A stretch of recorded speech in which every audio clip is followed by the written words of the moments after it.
Hello everyone, thank you for having me in your classroom today. My name is Ms. Chavez and I'm a counselor here. Today I'm going to go over with you the college application process. You're in your junior year, so I want you to be prepared for what's coming at you. The agenda today, we're going to go over your responsibilities, myself as a counselor's responsibilities, the different types of applications, some timelines, and then we're going to have a nice fun Kahoot at the end. So first we're going to go over some responsibilities. The first one is your applications. So it's important that you all fill it out to the best of your ability. We're here to help you out to make sure that you're doing everything accurately, but it is ultimately on you that you're putting the correct information in. We really suggest that you submit it 2 weeks before the actual deadline, just in case if there's any mishaps or anything that you have time to submit it before the actual deadline. The next one is writing essays. It's super fun. There's a lot of essays that typically have to be written for colleges, but we'll go over that in a little while. But we recommend starting with the UCs and the Common Apps because those are the most commonly applied to, and those are sometimes the longest. The UCs, you are required to write 4 essays, but they can be elaborated or shortened for other institutional applications. And then the main Common App is just a big long personal statement, so it's nice to get that one done and out of the way. And then your essays, you really want them to go through 2 or 4 revisions, just because the first time probably isn't the best. You want to get out you just want to get out the information first, and then either have a teacher edit it, a peer, a counselor. We can try our best to work with you all, but we recommend, or essays will typically go through 2 or 4 revisions. Next is sending your SAT and ACT scores. So hopefully by this point everyone has taken the SAT or ACT. If you haven't, that's okay. We can discuss that a little bit more later. But you need to make sure they're sent electronically through either College Board for the SAT or ACT.org for the ACT. So it's really important because this is the only way they're going to count the scores that you are reporting on your application. So make sure that you get those sent out as soon as possible. Just keep in mind that last minute testing sometimes isn't the best idea. Even if you think, oh my gosh, I'm really gonna get it at the last one. Sometimes your application has to have everything in there before they start reviewing it, or even before the deadline. Specifically, University of Michigan is something like this. So if anyone wants to apply there, keep that in mind. You wanna have everything well done before the application is submitted. So next is a little bit of mine and your responsibilities. So there's something called the FERPA. This is you're just waiving your FERPA to make sure that we can release your educational information to these colleges. It's super important. We all signed a contract that we will not share any of your information with anyone. So this needs to be, needs to be waived off. Next is a brag packet. So for our school, you can find it online. We have some printouts of them too. I can hand them out. It's basically a way to highlight yourself. Unfortunately, we don't get to know you all on the personal level, so when it comes to writing a letter of recommendation, it's hard for us to know what it is about you that you want to highlight. So this is a chance for you, your parents, your friends to write a little bit about you so we can create a great letter of recommendation. Request letters of rec as soon as possible. So sometimes it's not always from just us counselors, it could be a teacher, sometimes it could be a professional recommender, a university professor, a coach. It depends on the schools that you're applying to. So once you figure out where you apply to, you can either discuss it with me, your counselor, or your parents about who you would want them to write it.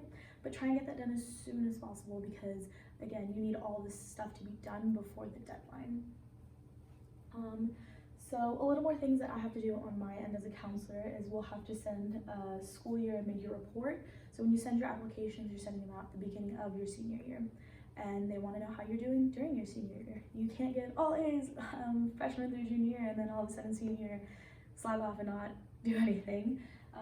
And then we'll do a counselor recommendation again, and then they may ask for more teacher evaluations depending on how your year is going. So that's something to keep in mind as well.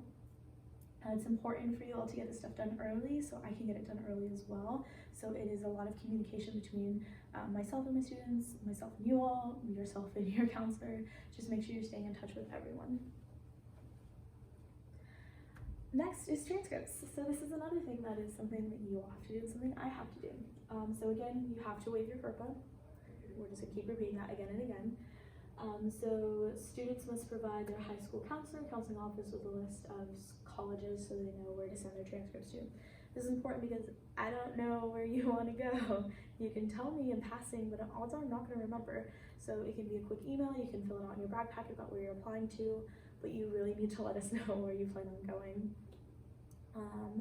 Let's see, so another thing is who your counselor is. So I don't get the pleasure to work with all of you, but looking by your last name, that is who your counselor is.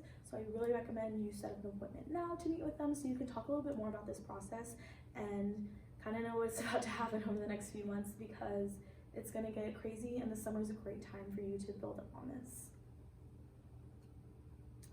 So next we're going to go over some applications. So the first application is the UC. I mentioned that one earlier. It opens on August 1st, which is great because you can start on it during the summer. And then what's even better is you can't even turn it in until November 1st. So you have August, September, October, November. You have about like 4 months to work on this application, but it shouldn't take you that long. The deadline to submit is November 30th. And this usually falls the week of Thanksgiving. Actually, no, it always falls the week of Thanksgiving. So make sure you get this in as soon as possible because you don't want to be stressed out around the holidays. You don't need to send a transcript to the school, so it's great. If you get accepted, you will have to at that point, but in the beginning stages, you don't have to. You will have to send your SAT and ACT scores through the actual website. And then I know some of you have taken some subject test scores. You can find this link, or I'll put it within the notes, and you can look to see if you need to send them anywhere. What's also great about the UCs is no letter of recommendation, so that's awesome as well. The little downfall that some students have is you have to write 4 personal insight questions, 4 essays essentially, at 350 words. You are expressing yourself. This is a time that they are seeing you outside of your application, outside of your academics. So it's a time you highlight yourself and show who you are. Your brag packet's a great place to start for some ideas, but you can definitely brainstorm with your counselor or with a teacher or a friend or anything like that. Next is the Cal State Apply application, and this opens on October 1st, and you can start submitting as soon as the application opens. The deadline to submit is November 30th, so same as the UCs. Also, it's going to fall that week of Thanksgiving, so you want to try and get it done as soon as you can because you don't want to be stressed out around the holidays. Again, this one requires no transcripts, so that's awesome. All you're doing is self-reporting your grades in there. You will need to send your SAT and ACT scores again. I'm going to highlight this all the time. You need to send your SAT and ACT scores through the website. No letters of recommendation and no essays. This is one of the easiest applications that you can fill out. You can fill it out in one sitting as long as you know all your personal information. It can be said and done very, very quickly. The next application is your common application. So it opens in about mid-July. This one isn't specific to one schools, it's kind of everywhere. It's public, private schools across California, across the United States, everywhere.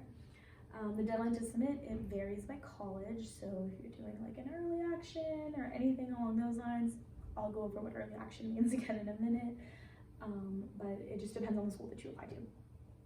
So these ones you do have to send transcripts to each individual school. It's something, again, you'll just speak to your counselor about, and we can get it done in time. The letters of recommendation, typically 1 to 3, so start brainstorming now about who you would like to write you a letter of recommendation from a teacher. It doesn't always have to be in your field of interest, so if you're applying in physics, it doesn't have to be one of your science teachers. It could be a liberal arts teacher, something to just show a different side of you, but it doesn't hurt to have someone in your field as well. Again, you have to waive your FERPA rights because they're talking about your academic history, so it's something really important you'll have to do. You'll have to do it through that website as well, so through your high school and through Common App, so 2 different things. Next, you'll send in your SAT and ACT scores to each individual school, not to the Common App itself. And then there's one main essay that you would typically have to write. It's at 650 words, and it's your main personal statement. Again, this is a chance to highlight yourself outside of your academics. Tell them what you do for fun, what you've done for the community, how you experience leadership, anything like that. You really want to highlight yourself outside of your academics because this is the one chance that someone will get to view you outside your GPA and where you went to high school. So some additional application materials that may be required, some will require a resume, so that's something that we can help you build upon. You might have to do an interview. Interviews are a little nerve-wracking, but they're fun. It gives you a chance to meet someone who actually went to the school, and you get to actually present yourself to them. It's a lot of fun. It shouldn't be nerve-wracking. Zine account, it's like a LinkedIn and an Instagram mixed together. It's everything you want to highlight about yourself, like not through a resume, but through like photos. It's kind of cool. Or portfolio if you're planning on applying as like an art major or anything like that. You want to highlight all of the work that you've created. Next is the Coalition application. So this opens on August 1st. Again, like the Common Application, it is a lot of schools within one application, typically outside of California. So University of Washington, UT Austin, places like that. The deadline to submit, again, it varies by college depending on where you're applying to. You will need to have your transcript sent to each individual school, and your letters of recommendation have to be sent as well, and you'll have to waive for Bright. So you'll have to waive it through your high school if you plan on applying on the Common App, and if you plan on applying through the Coalition. Again, you'll send in your SAT and ACT scores to each school. And again, you have to do it through the website. And there is one main essay for this application. That depends sometimes between 550 and 500 words. We encourage about a 530. You can get enough information in there about yourself within that much. Again, it's a chance to highlight yourself. Excuse me. And then we'll also have additional applications, a resume and activities list, something that, again, highlights you outside of your academics, or another interview. It'll be super fun.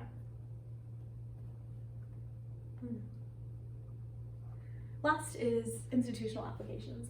So these are very unique applications because they're unique to the school. So University of Arizona, Northern Arizona University, Boston College, University of Colorado Boulder, like all of those schools have their own applications. There's a few more on the screen as well. So all of their deadlines and transcripts and all of that varies by the college. So once you figure out where you want to apply to, it's a lot of you doing a lot of information about the campus and what you need to do. But again, you will always have to send your SAT or ACT scores through the actual website. So some timelines and deadlines. If you've noticed, most of these applications are due like the week of Thanksgiving. Try to get everything done before Thanksgiving. That's why I'm telling you all this stuff now, so you're not worrying at the end of the year where you're like, oh my gosh, why didn't I work on this over the summer? You could be like, I already worked on it over the summer. I'm done in like November 1st because I can submit everything then. So some terms I want to go over and just kind of have you think about in your mind right now before you start looking, or if you have looked, I can explain them a little bit more. So early action is non-binding. That just means that you're applying to the school early and you want to find out early. Restrictive early action liminal binding. So that means you are only applying to that one school early action, and that one school makes it liminal binding because you are only wanting to apply early action to them and figure out if they'll accept you early. Early decision is binding. So these deadlines are typically earlier because you are telling them, I want to go there, I only want to go there, and I'm only applying there. Decisions are released in mid-December to mid-January, so it's really great. But if you get accepted on early decision, you are saying I am going there no matter what financial aid, no matter what I get. You are signing a contract with them saying that I am going to your school if you accept me there. Regular decision is a normal deadline, so you are just applying whenever the deadline is happening, and you will get your acceptance typically around like March, April. Priority deadline, this can be used for determining some scholarships and financial aid. So these are typically in about December because that's when financial aid starts getting a working in. And this just means that you need that financial assistance, so you would like to apply before that priority deadline. Rolling admissions or rolling on space available basis. A lot of schools just do that so they can have more acceptances and more people enroll in their school. A school is Arizona State University is very big about that. And then the universal day to submit intent to enroll is May 1st. So by April, you should know where you're going. You should have all your acceptances, or unfortunately some rejections as well. But by May 1st, you should have everything down. So we're gonna play a quick game of Kahoot, and it'll be a great fun time. And if you all have any questions, you can contact myself or your counselor. But thank you so much, and I hope you are very excited for your college application process. Thank you.